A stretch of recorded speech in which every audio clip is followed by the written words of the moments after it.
Hello student, class first year. पिछले में आपको हमने बताया था कि क्वांटम संख्या चार प्रकार की होती है। तो पहला मुख्य क्वांटम संख्या, दूसरा द्विगांशी क्वांटम संख्या। आज हम पढ़ेंगे तीसरा चुंबकीय क्वांटम संख्या। जिन क्वांटम संख्या की सहायता से जीमान प्रभाव की व्याख्या तथा उप ऊर्जा स्तर या उपकोष के ऑर्बिटल की जानकारी, क्या अभिविन्यास की जानकारी प्राप्त होती है, वो तृतीय क्वांटम संख्या या चुंबकीय क्वांटम संख्या कहलाती है। इसका मान इसे m से प्रदर्शित करते हैं। इसका मान जो है L पर निर्भर करता है, जहाँ L माइनस L से L माइनस प्लस L से या माइनस L तक या माइनस L से प्लस L तक होता है। जैसा कि इस क्वांटम संख्या का प्रयोग सर्वप्रथम सन 1896 ईस्वी में जीमान प्रभाव की व्याख्या करने के लिए किया गया। इस क्वांटम संख्या के बारे में लिंडे ने बताया था। इस क्वांटम संख्या की सहायता से किसी उपकोष में उपस्थित इलेक्ट्रॉन की अंतरा आकाश में विशेष अभिविन्यास की जानकारी होती है।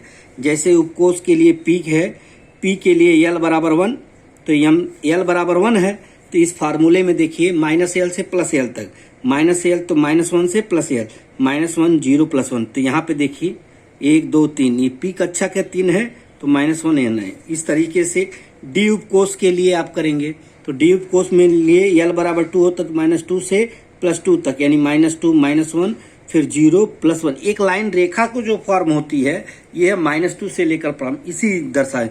तो यहाँ 1 2 3 4 5 कक्षक है, तो यहाँ m बराबर -2 0 फिर 0 +1 +2।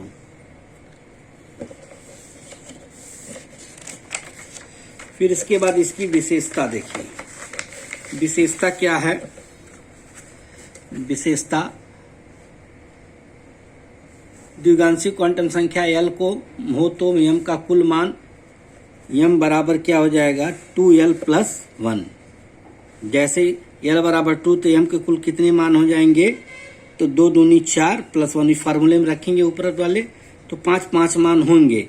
यानी L बराबर आप जानते हैं डी उपकोष होता है, डी उपकोष में 5 कक्षक होते हैं, 5 तो 5 कक्षक के लिए m का मान भी 5 होना चाहिए, तो m का मान -2 -1 0 +1 +2 होता है। इसी तरीके से L बराबर 0 तो m 0 हो तो S कक्षक को प्रदर्शित करेगा। L बराबर 1 तो m बराबर -1 से +1 यानी P कक्षक को यानी प्रदर्शित करता है। अगर L बराबर 2 हो तो इसको हम जान लेते हैं D कक्षक को प्रदर्शित करेगा। चुंबकीय क्वांटम संख्या की सहायता से इलेक्ट्रॉन की कक्षकों की आकृति या अभिविन्यास की जानकारी होती है। जैसे अगर L बराबर 0 तो m बराबर 0, तो S कैसा होगा, गोलाकार होगा। L बराबर 1 तो इसका आकार कैसा होगा, डंबल आकार या डमरू आकार का होगा। L बराबर 2 तो m बराबर द्विडंबल आकार के द्विडंबल आकार का होगा। इस तरीके से नोट करिएगा। चौथा है किसी उपकोष में कक्षकों की संख्या या m का मान उसके मुख्य क्वांटम संख्या के वर्ग के बराबर होता है, यानी m का मान n² के बराबर। यानी कोषों की संख्या 4 हो, यदि कोषों की संख्या 4 हो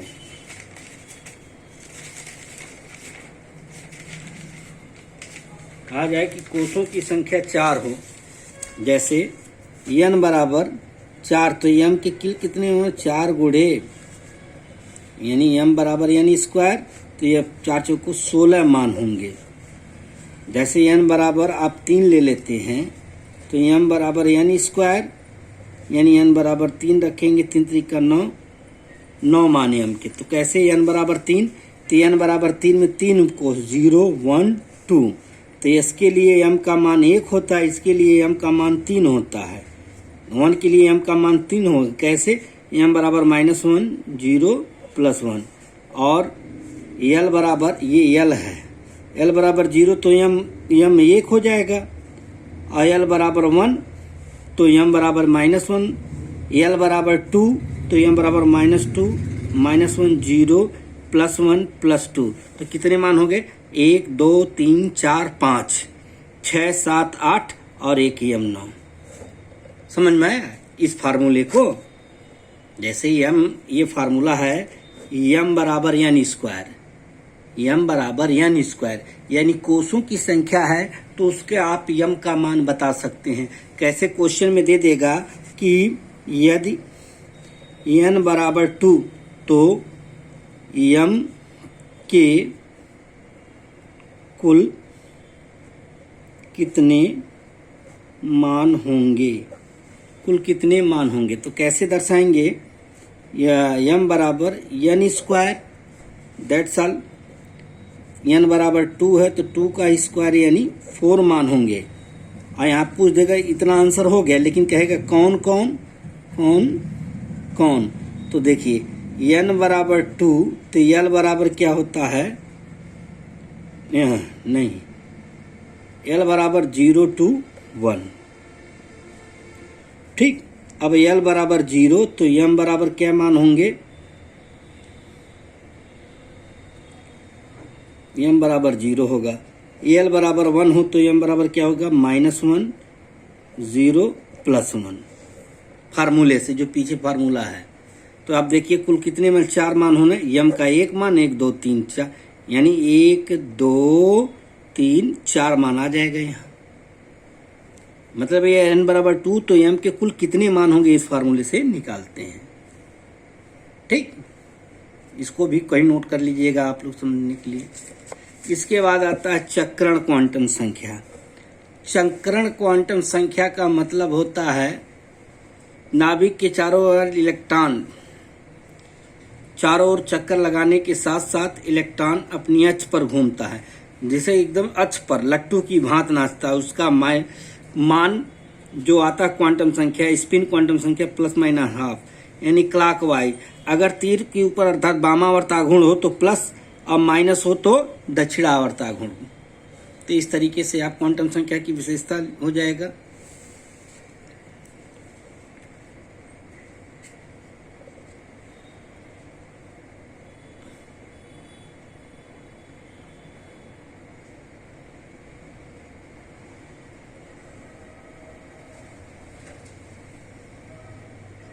क्वांटम संख्या की सहायता से किसी इलेक्ट्रॉन की गति की दिशा ज्ञात की जाती है। एक ही कक्षक में विपरीत चक्रण के कारण समान इलेक्ट्रॉन होते हुए भी इलेक्ट्रॉन रह सकते हैं। अब जैसे देखिए यहाँ 2 इलेक्ट्रॉन चक्रण क्वांटम संख्या का मान समान होने के कारण किसी भी परमाणु में तीसरा इलेक्ट्रॉन प्रवेश नहीं कर सकता। किसी चुंबकीय क्वांटम संख्या के लिए यश का कुल मान नियम के किसी भी चुंबकीय क्वांटम संख्या के लिए इसका कुल मान 2m होता है। जैसे देखिए n बराबर 4 के लिए सभी क्वांटम संख्या का मान फार्मूला होता है। तो आप ऐसे निकालेंगे कि l बराबर 4 तो l बराबर इतने तक फार्मूले से 0 से 3 यानी 1 2 3 मान आया। तो ये पहला लेंगे l बराबर 4 तो l बराबर 0 लेंगे तो m 0 हो जाएगा, यस का मान ±½ होगा। अगर l बराबर 4 तो l बराबर 1 लेते हैं तो 3 मान आएगा, सभी के लिए +½ होगा। 4 लेते हैं तो ये भी 4 आएगा। इसको आप इस तरीके से भी दर्शा देते हैं। देखिए l बराबर n बराबर जब इस तरीके से लिख लेंगे, और नहीं तो इस तरीके से देखिए, अगर n बराबर 4 तो l के 4 मान होंगे। l के 0, यहाँ l है, l के 0 1 2 3, तो m का मान फार्मूले से m बराबर 0 हो जाएगा। और जानते हैं अगर l का मान है तो m का मान -l से +l तक, यानी -l बराबर 1 तो -1 से +1 तक। यहाँ l बराबर 2 है तो -2 से -+2 तक। ये 5 मान, 1 2 3 4 5 मान ऐसे।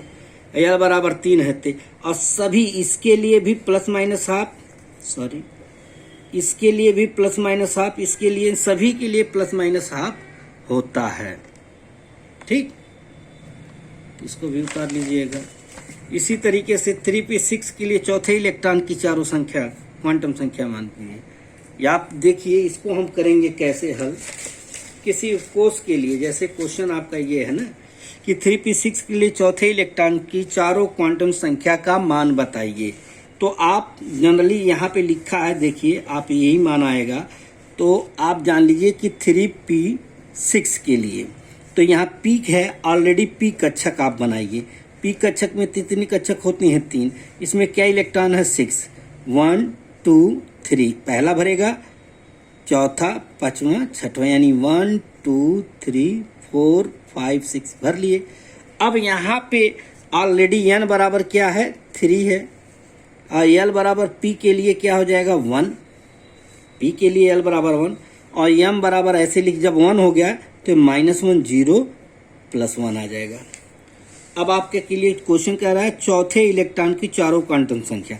चौथा इलेक्ट्रॉन यहाँ लिखेंगे, चौथे इलेक्ट्रॉन के लिए, चौथे इलेक्ट्रॉन के लिए n बराबर यही रहेगा, l बराबर भी यही रहेगा, ये बदलेगा नहीं, लेकिन चौथा इलेक्ट्रॉन के m बराबर क्या हो जाएगा, चौथा इलेक्ट्रॉन क्या है, 1 2 3, फिर चौथा इलेक्ट्रॉन पे m का मान क्या है, -1, और s बराबर क्या, चौथे इलेक्ट्रॉन का तीर नीचे है, +12 -s बराबर रखते हैं। तो अगर तीर नीचे है तो -12, अगर यही तीर ऊपर होगा तो +12, यानी ये सवाल आपका इतने ही आंसर होगा इस सवाल के लिए। कि जैसे देखिए 3p6 के लिए चौथे इलेक्ट्रॉन की चारों क्वांटम संख्या का मान ज्ञात कीजिए। तो 3p6 में लेंगे, फिर p कक्षक बनाएंगे, p कक्षक में 6 इलेक्ट्रॉन होते हैं, 1 2 3, फिर 4 5 6, m का मान -1 से प्लस फिर रखेंगे, इस तरीके से आ जाएगा। ठीक, अगर ऐसे ही कह दिया जाए कि 3d6 में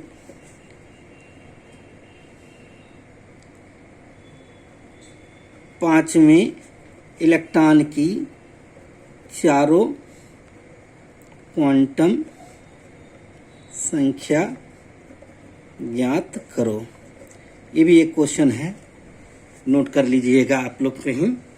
तो जैसे सॉल्व हम कर रहे हैं, देखिए हमने लिख दिया 3d6।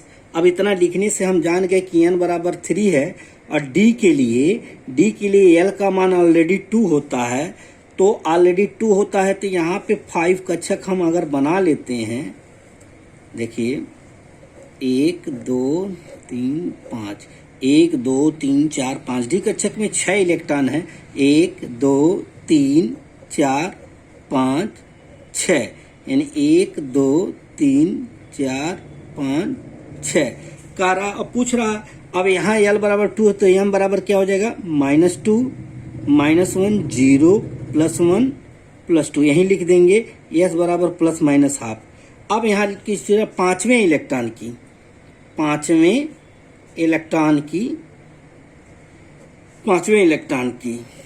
के लिए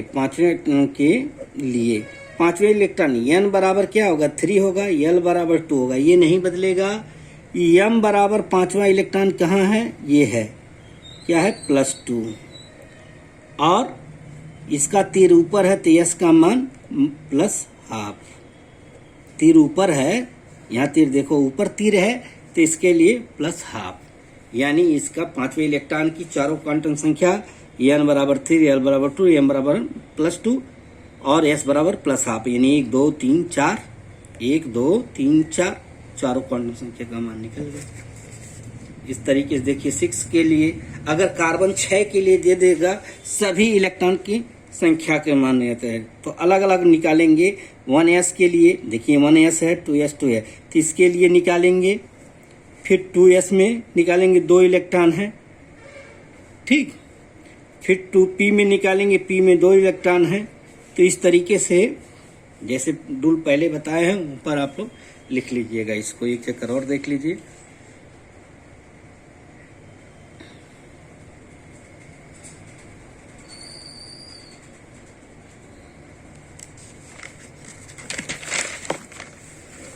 अब देखिए क्वेश्चन, n=3 के लिए चारों क्वांटम संख्याओं का मान ज्ञात कीजिए। n=3 के लिए चारों क्वांटम संख्या के आप जनरल फार्मूला ऐसे लिखेंगे, n बराबर 3, तो l के कितने मान होंगे, 0 से n माइनस। जैसे देखिए l बराबर, अब आपको ये बता दें कि आप जानते ही हैं पहले कि अगर n का मान दिया, l बराबर 0 से n-1 तक ये होता है ना, तो 0 से n बराबर 3 यहाँ लिखा है, n बराबर 3 लिखा है, तो 3-1 तक रखेंगे, तो 0 से क्या हो जाएगा 2 तक, तो 0 से 0 1 2 1 3 मान 0 से 2 तक, तो यही L का मान हो गया। और अब L का मान दिया तो m बराबर आप जानते हैं, L का मान दिया तो m बराबर आप जानते हैं -L से +L तक होता है।